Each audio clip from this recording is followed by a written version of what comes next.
Please subscribe Sadhguru Sai Creations.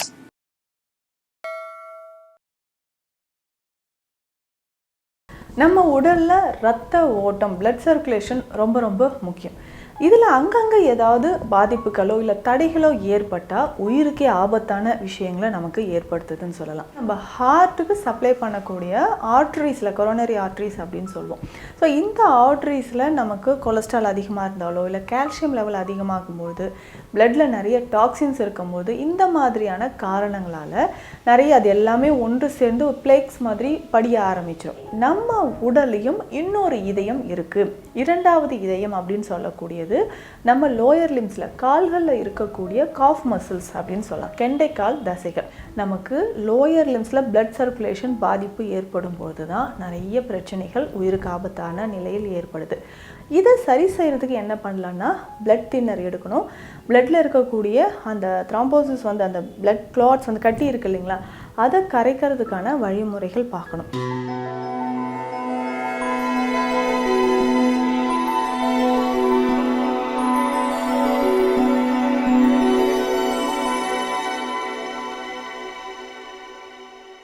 Sadhguru Sai creation viewers அனைவருக்கும் வணக்கம். நான் doctor Nithya, Siddha physician.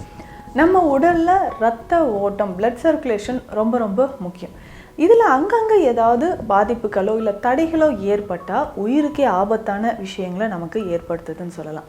So இந்த மாதிரி தான் நம்ம கேள்விப்பட்டிருப்போம், ஹார்ட்டில் பிளாக் இருக்குது, ஹார்ட் வெசல்ஸில் பிளாக் இருக்குது, ஸோ அதனால் ஸ்டண்ட் ஃபிக்ஸ் பண்ணியிருக்கோம் அப்படின்ட்டு. ஸோ இது எல்லாமே பார்த்தோம்னா நம்ம ஹார்ட்டுக்கு சப்ளை பண்ணக்கூடிய ஆர்ட்ரிஸில் கொரோனரி ஆர்ட்ரிஸ் அப்படின்னு சொல்லுவோம்.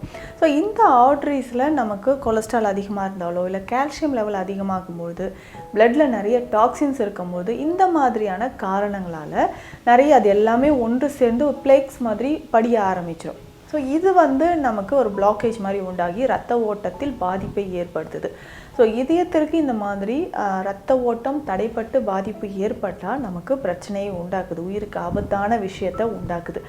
அதே மாதிரி நம்ம உடலையும் இன்னொரு இதயம் இருக்குது. இரண்டாவது இதயம் அப்படின்னு சொல்லக்கூடியது நம்ம லோயர் லிம்ஸில் கால்களில் இருக்கக்கூடிய காஃப் மசில்ஸ் அப்படின்னு சொல்லலாம், கெண்டைக்கால் தசைகள்.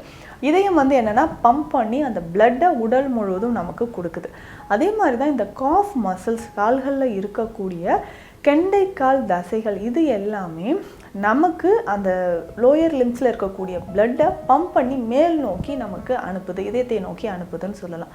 அப்போது இந்த காஃப் மசில்ஸில் ஏதாவது பாதிப்பு ஏற்படும் பொழுது நமக்கு நிச்சயமாக உயிருக்கே ஆபத்தான விஷயங்கள் இதயத்தில் ஏற்படுற மாதிரி தான் இதுலேயும் நமக்கு ஏற்படுது. ஸோ அந்த மாதிரி நமக்கு இந்த வெயின்ஸில் கீழே இருக்கக்கூடிய கால்களில் இருக்கக்கூடிய வெயின்ஸில் ஏதாவது பாதிப்புகள் ஏற்பட்டால், ஸோ அந்த சிரைகள் அப்படின்னு சொல்கிறோம். பொதுவாக வெயின்ஸில் இந்த டீஆக்சினேட்டட் பிளட் தான் இப்போ நமக்கு கலெக்ட் பண்ணி நம்ம இதயத்தை நோக்கி போகுது அப்படின்னு சொல்கிறோம். ஸோ இந்த கண்டிஷனில் நமக்கு லோயர் லிம்ஸில் பிளட் சர்க்குலேஷன் பாதிப்பு ஏற்படும் போது தான் நிறைய பிரச்சனைகள் உயிருக்கு ஆபத்தான நிலையில் ஏற்படுது.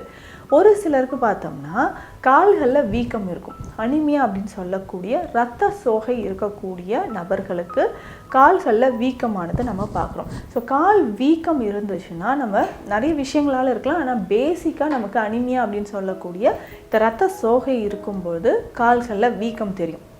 சிறுநீரக பிரச்சனை இருந்தாலும் யூரின் பாஸ் பண்ணும்போது நமக்கு அடிக்கடி நுரை வர மாதிரி இருக்குது, ஸோ ப்ரோட்டீன் லீக்கேஜ் இருக்குது, இந்த மாதிரி கண்டிஷன்லேயும் நமக்கு கால் வீக்கமானது தெரிய ஆரம்பிக்கும். ஸோ இதுவுமே என்னென்னா ரத்த ஓட்டம் சரியாக இல்லாததுனால நமக்கு ஏற்படுற வீக்கம் அப்படின்றத தெரிஞ்சுக்கலாம். இதற்கு அடுத்தது பார்த்தோம்னா சர்க்கரை நோயாளிகள் ரொம்ப ரொம்ப கவனமாக இருக்கணும். ஏன்னா டயபெட்டிக் பேஷண்ட்ஸ், இப்போ சுகர் இருக்கிறவங்க, லைக் இந்த பிபி இருக்குது, கொலஸ்ட்ரால் இருக்குது, இவர்களை விட சர்க்கரை நோயாளிகள் ரொம்ப ரொம்ப கவனமாக இருக்கணும்.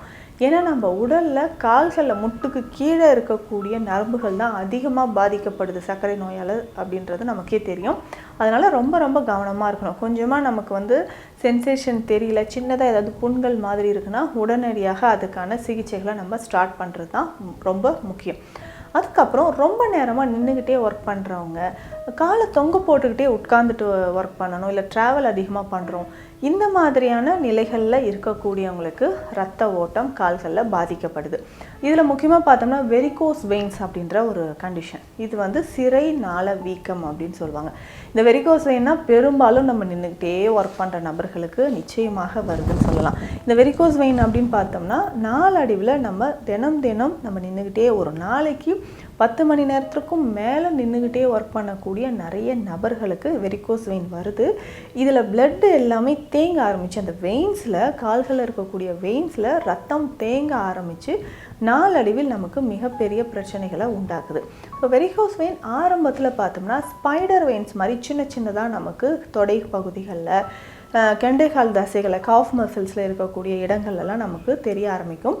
அப்போ அந்த டைம்லேயே நம்ம வந்து இதற்கான சிகிச்சை முறைகளை ஃபாலோ பண்ணிட்டோம்னா நிச்சயமாக நமக்கு நல்ல மாற்றம் கிடைக்கும். ஆனால் இது கேர்லெஸ்ஸாக விட்டுருவோம், ஏன்னா வலியே தெரியாது. சிலருக்கு காலில் இந்த மாதிரி நமக்கு வெயின்ஸ் சுருண்டு இருக்குன்றதே தெரியவே தெரியாது.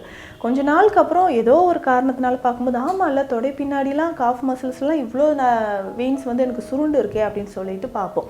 இது நாளடைவில் என்ன ஆகுதுன்னா சர்க்கரை நோயாளியாக இருக்கும்போது அந்த இடத்துல புண்கள் மாதிரி உருவாக ஆரம்பிக்கும். இன்னும் ஒரு சிலருக்கு என்னென்னா ரத்த கட்டுகள் கட்டியாக உருவாகும். த்ராம்போசிஸ் அப்படின்ற கண்டிஷன், பிளேட்லெட்ஸு இல்லை பிளட்டில் இருக்கக்கூடிய cells RBC WBC platelet cells எல்லாமே ஒன்று சேர்ந்து ஒரு சின்ன ரத்த கட்டு மாதிரி உருவாக ஆரம்பிச்சிடும். இதுதான் நமக்கு டீப் வெயின் த்ராம்போசிஸ் அப்படின்னு சொல்கிறோம்.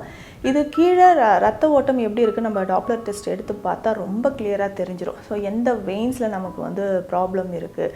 ஸோ கால்களில் இருக்கக்கூடிய வெயின்ஸ் எல்லாமே ரொம்ப முக்கியமானது. இந்த வெயின்ஸில் நமக்கு எங்கேயாவது பிளாக்கேஜ் இருந்துச்சுன்னா அது வந்து ரொம்ப கவனமாக நம்ம வந்து கையாளணும். ஸோ அந்த வெயின்ஸில் நமக்கு வந்து பிளாக்கேஜ் தெரியும் பொழுது அதுக்கான சிகிச்சைகளை உடனடியாக ஸ்டார்ட் பண்ணிடணும். இல்லை ஒருவேளை இந்த டீப் வெயின் த்ராம்போசிஸ் நம்ம கண்டுபிடிச்சிட்டோம், ட்ரீட்மெண்ட் எடுத்தோம்னா கரைய ஆரம்பிச்சிடும். ஆனால் நமக்கே தெரியாமல் என்ன நடக்கும்னா இது அப்படியே பிளட் மூலயமா அப்படியே ட்ராவல் ஆகி போயிட்டு லங்ஸில் போய் சேர ஆரம்பிச்சோம். இதயத்திற்குள்ளே போயிட்டு லங்ஸில் போய் சேர ஆரம்பிச்சிடுச்சுன்னா இது வந்து பல்மனரி எம்பாலிசம் அப்படின்னு சொல்லுவாங்க. அப்போ நுரையீரலில் போய் சேரும்போது உயிருக்கே ஆபத்தான நிலையாக இது மாறலாம். அதனால் லோயர் லிம்ஸில் நமக்கு ரத்த ஓட்டம் குறையும் போது அதிகமான நமக்கு ப்ராப்ளம்ஸ் வெயின்ஸில் வந்து ஒரு பல்ஜ் ஒரு வீக்கம் தெரியுதுன்னா ரொம்ப கவனமாக இருந்து நம்ம அதை கையாள வேண்டியது அவசியம். முக்கியமாக இதில் வந்து சர்க்கரை நோயாளிகளாக இருந்தால் இன்னும் கூடுதல் கவனத்தோடு இருக்கணும். ஸோ வெரிகோஸ் வெயின் இருக்குன்னா பெயின்லெஸ்ஸாக இருக்குது, சரி பார்த்துக்கலான்னு விட்டுட்டு கொஞ்ச நாளுக்கு அப்புறம் அது ரொம்ப பல்ஜ் ஆகிட்டு அந்த இடத்துல ப்ராப்ளம் வந்துச்சுன்னா நமக்கு உடனே நமக்கு பிரச்சனைகளை உண்டாக்குதுன்னு சொல்லலாம். இதை சரி செய்கிறதுக்கு என்ன பண்ணலான்னா பிளட் தின்னர் எடுக்கணும். பிளட்டில் இருக்கக்கூடிய அந்த த்ராம்போசிஸ் வந்து அந்த பிளட் கிளாட்ஸ் வந்து கட்டி இருக்கு இல்லைங்களா, அதை கரைக்கிறதுக்கான வழிமுறைகள் பார்க்கணும். இதுக்கு மெயினாக அதிகமான எண்ணெய் சத்துக்கள், உப்பு, புளிப்பு சார்ந்த உணவுகள், பதப்படுத்தப்பட்ட உணவுகள், இரவு நேரத்தில் நேரம் கடந்து அதிகமாக எடுக்கக்கூடிய உணவு வகைகள், இது எல்லாமே நம்ம டோட்டலாக அவாய்ட் பண்ணுறது ரொம்ப நல்லது. இப்படி தான் பண்ணால் மட்டும்தான் நமக்கு இந்த ஆபத்தான சூழ்நிலையிலிருந்து வெளியில் வர முடியும். அடுத்ததாக பார்த்தோம்னா தினமுமே மஞ்சள் குடிநீரை நம்ம பயன்படுத்தலாம். இது ரொம்ப சிம்பிள். பச்சை மஞ்சள் கிழங்கு மஞ்சள் கிடைச்சா அதை பயன்படுத்திக்கலாம், இல்லைனா மஞ்சள் பொடியை நம்ம பயன்படுத்திக்கலாம்.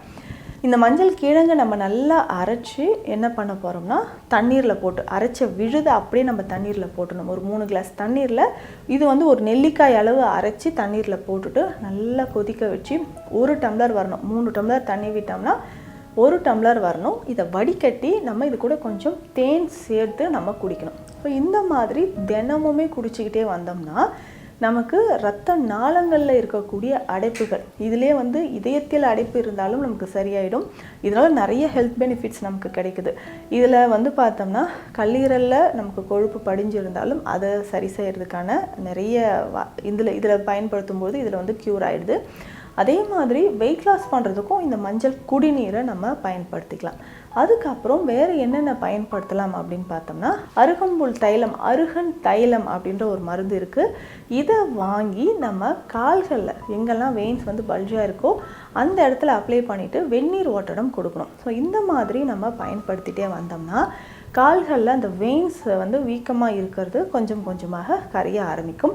முக்கியமாக இதில் சிவப்பு குக்கில் தைலம் அப்படின்ற ஒரு மருந்து இருக்குது. இந்த சிவப்பு குக்கில் தைலமை கால்களை நல்லா அப்ளை பண்ணிவிட்டு நம்ம கீழே இருந்து மேல் நோக்கி நம்ம அப்ளை பண்ணிவிட்டு அரை மணி நேரம் கழித்து அரிசி கழுவிய தண்ணீர் இல்லைன்னா சாதம் வடித்த கஞ்சி இருக்கு இல்லைங்களா, வெது வெதுப்பாக அதை வந்து கால்களுக்கு மேலே நம்ம டெய்லியுமே ஊற்றிக்கிட்டே வரணும்.